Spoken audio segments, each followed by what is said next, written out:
Capítulo 17. Prótese. O sutil brilho do luar contrastava com a expressão sombria da garota. Sentada em um quarto escuro, ela lia e relia os complexos livros e artigos, absorvendo seu conteúdo como se seu corpo se alimentasse disso. Droga, isso vai complicar minha vida. Um ponto em comum de todos os textos lidos incomodava, e a criação de ferramentas mágicas exigia o uso de mana. Para a sorte de Ana, isso era apenas em sua confecção. Se bem feito, o equipamento poderia ter certa autonomia absorvendo mana da atmosfera. Se levantando da cadeira, Ana alongou seu corpo com uma grande espreguiçada. Seus músculos ficaram cada vez mais tensos com a correria dos últimos dias, então considerou as poucas horas de leitura como seu período de descanso. Com um olhar relaxado, ela se apoiou na janela. A noite tecia um véu de serenidade sobre o mundo, suas ruas e edifícios cintilando sob um manto de orvalho. Há uma beleza silenciosa na escuridão, Ana refletiu, perdida na dança das sombras e luzes que apenas a noite conhece. Com um salto pela janela do segundo andar, ela foi em direção à sua nova forja. As 3 moedas de ouro restantes deste mês foram usadas para equipá-las de forma básica, assim como comprar alguns materiais comuns. Felizmente, com a alta disponibilidade de materiais do Novo Mundo, o aço era extremamente barato. As ruas jaziam em silêncio, um testemunho do mundo adormecido. Ana, com suas roupas desgrenhadas de dormir, movia-se como uma sombra entre as construções antigas. Seus pés descalços tocavam os frios ladrilhos de pedra e a suave brisa passava por seus cabelos soltos. Ela estava com saudade de sentir o mundo com seu corpo, já que estava evitando velhos hábitos que não se adequam à sociedade. Sempre que ela esquecia que não estava sozinha, centenas de olhares eram lançados em sua direção, a deixando desconfortável. Assim que eu me cansar, vou morar em alguma floresta por aí. Não me lembrava de como essa paz é boa, se enquanto devaneava, pegou seu celular do bolso e iniciou uma chamada. Ana? Aconteceu alguma coisa? A voz de Felipe era confusa e sonolenta, deixando claro que estava em meio a seu sono. Aconteceu sim, me encontre no covil. Covil? Do que você está falando? Covil, forja, campo de treinamento, sei lá. É difícil nomear um lugar que serve para tudo. Apenas vá. Certo, mas no meio da madrugada? A voz de Felipe vacilou entre a sonolência e a surpresa. Não podemos esperar até de manhã? Vamos lá, não reclame, apenas vá. Finalmente chegou a hora de te ajudar. Me ajudar? Ah, certo. Estarei aí em alguns minutos. Supondo que Ana estava falando de se encontrar com o ferreiro que reconstruiria seu braço, a mente de Felipe despertou, fazendo-o responder com uma voz animada e desligar o celular. Parece que encontrei minha cobaia. Ana deu um sorriso torto, seus olhos animados viam o horizonte de possibilidades que iam além dos muros da cidade. Cantarolando sons aleatórios, ela se dirigiu para o local de encontro. Ana adentrou a forja vazia, o coração palpitante ante a promessa do que estava por vir. Primeiro, ela distribuiu cuidadosamente a lenha no forno, cada pedaço colocado para maximizar a circulação do ar e a eficiência da queima. Com a lenha arrumada, ela virou-se para os foles, ajustando-os meticulosamente para garantir uma oxigenação perfeita. Faz tanto tempo, velho amigo, enquanto organizava as ferramentas de trabalho com precisão meticulosa, cada uma em seu lugar designado, ela murmurava palavras de loucura que eram perdidas no fogo. As chamas dançaram a vida, consumindo a madeira com uma fome voraz. Movendo-se para as foles, Ana as preparou com cuidado, garantindo que o ar alimentasse as chamas até que se tornassem um rugido poderoso. Cada ferramenta, cada pedaço de metal, estava em seu lugar, esperando pela alquimia que viria. Ali, naquele instante de preparação, Ana dançou com as sombras e a luz, as chamas refletindo em seus olhos a promessa de novos começos. Este não era apenas o prelúdio de uma noite de trabalho, era o despertar de um novo capítulo em sua jornada, cada centelha uma estrela nascendo em seu universo de possibilidades. Enquanto aguardava Felipe, o coração de Ana batia em uníssono com o calor da forja, pronta para moldar o futuro com as próprias mãos. Você viu como eu melhorei? Ela murmurava, lançando um olhar para o vazio onde ele costumava estar. Lembra quando você duvidava que eu conseguisse manusear o martelo? Olha para mim agora.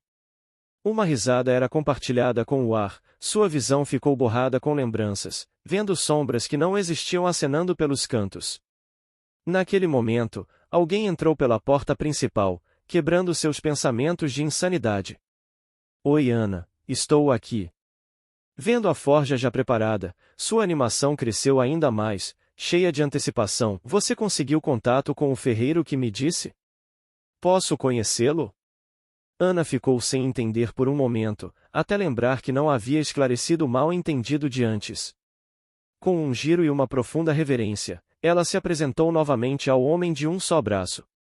É um prazer, sou Ana, a artesã. O quê? Vai ficar aí com cara de tacho? Sou uma pessoa de muitos talentos. Ok, então não podia ter avisado antes? Me esqueci, respondeu ela, dando de ombros. Entendi. Felipe suspirou e se sentou na bancada próxima à porta. Ele olhou ao redor do pequeno galpão, a fornalha acesa dava um ar misterioso ao local, e as ferramentas dispostas no balcão o encheram de expectativas. Bom, só posso torcer pelo melhor. Se foi ela quem forjou a peça de antes, deve estar tudo bem, pensou ele, lançando um profundo olhar em direção a Ana. Certo, chefe. Então por onde devemos começar? Felipe decidiu apenas ver os resultados, então questionou a garota que mantinha um sorriso bobo no rosto. Começamos pegando as medidas exatas de seu braço esquerdo.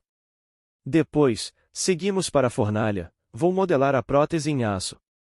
Bem, por fim temos que aprender a aplicar as runas de engenharia mágica nela. Simples, não? Ah, falando assim parece simples sim, mas, o que você quer dizer com a aprender? Não foque tanto nos detalhes, apenas me siga, o fogo já está quase na temperatura de derretimento do aço, disse a garota, fugindo da pergunta. Com meticulosidade impecável, ela verificou os contornos do braço restante de Felipe. Cada curvatura dos músculos e tendões foram esboçados em seu caderno, e o processo de modelagem foi simulado repetidamente em sua mente. Ana posicionou-se diante da fornalha, onde o calor emanava como um sopro do próprio coração da terra. Ela avaliou novamente a liga de metal escolhida, sorrindo ao constatar que tinha a durabilidade adequada. Com um gesto firme, alimentou novamente o fogo com a lenha preparada, finalmente chegando a uma chama perfeita para o trabalho que tinha em mente. O aço começou a aquecer, adquirindo um brilho vermelho alaranjado que parecia capturar a essência do amanhecer. Perfurando a massa incandescente utilizando um pequeno espeto de aço, garantiu que a maleabilidade estava ideal. Vamos começar, sussurrou ela, entrando em seu próprio mundo. O fogo à sua frente era tudo que existia nesse momento. Com o martelo em mãos, ela começou a moldar a prótese. Cada batida no metal quente era calculada e precisa, uma sinfonia de faíscas. As proporções precisas foram impostas ao metal, garantindo uma ergonomia adequada para o item. Não é algo que alguém comum possa fazer, ela é incrível, pensou o caçador. Os golpes seguiram por horas a fio, o brilho do amanhecer já entrava pelas frestas das janelas. Felipe ficou em silêncio o tempo todo, com medo de que suas palavras quebrassem o ritmo que emanava o poder da criação. Era apenas uma cena repetindo-se incessantemente, mas seus olhos não conseguiam se desprender das costas de Ana. Quando chegou a hora de gravar as runas, Ana finalmente fez uma pausa, respirando fundo. Com um pedaço de carvão, ela desenhou cuidadosamente os símbolos representando o controle e movimento ao longo do aço recém-moldado, cada um era um vórtice de potencial mágico. Venha aqui, vou precisar da sua ajuda nessa parte. Sua voz estava seca após tanto tempo em meio ao calor escaldante. O que preciso fazer? Saindo de sua hipnose, Felipe se aproximou da bigorna. Não sei exatamente como explicar, preciso que mantenha um fluxo suave de mana enquanto termina o processo. Consegue fazer isso? Felipe pareceu pensativo por um momento, mas logo respondeu de forma afirmativa. Acredito que sim, desde que seja o mesmo que faço para fortalecer as armas durante as lutas. Vamos tentar. Ana respondeu com um aceno. Vendo que Felipe começou a fazer sua parte, ela começou a cantarolar baixinho o conhecimento que havia estudado, tecendo a mana transmitida nas linhas do metal. Então, utilizando um pequeno maçarico, aqueceu cada runa individualmente, ativando-as com o calor da chama e o poder de sua vontade. O processo foi longo e demorado, dezenas de runas foram escritas em cada centímetro do aço. Por fim, ela mergulhou a prótese formada na água, aumentando sua resistência através do tratamento térmico. O som de sua criação se solidificando era como música, uma harmonia entre o fogo, o metal e a água. Um polimento suave foi aplicado, garantindo a suavidade da superfície. Ana observou a peça, agora resfriada, com um olhar de satisfação. Veja, ela sussurrou. Não é só aço. É sua vontade materializada, é futuro. Experimente.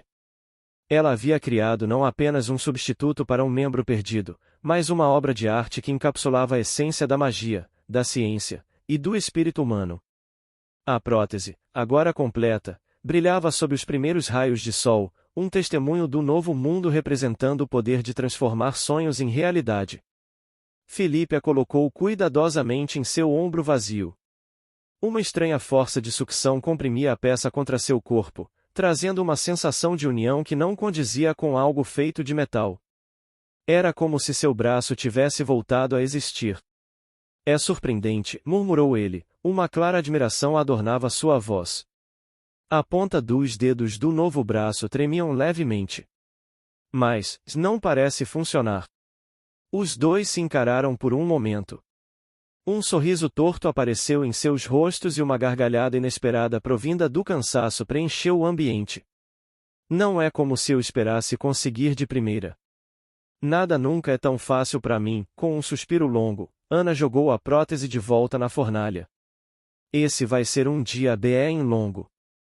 A Folly começou a avivar novamente o fogo,